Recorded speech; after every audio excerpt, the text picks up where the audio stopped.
Hey super kids, I'm Money Girl, your superhero guide to the world of money. Let's understand barter system today, and for that, let's zoom back to a time with zero money. Can you imagine buying ice cream without coins or notes? Whoa! People traded things like rice for milk. Imagine trading your snacks for toys. That's called barter. But what if the milkman wanted cookies instead of rice? Uh-oh! Barter made trading hard, carrying stuff everywhere for exchanging it.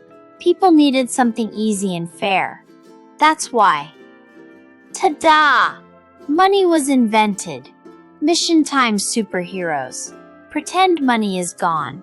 Quick, run to your sibling or parents. What would you trade?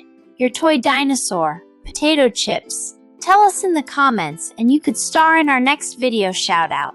Awesome job, money heroes. Let's meet next week for another fun story with money. Bring your questions and don't forget your superhero cape. See you soon.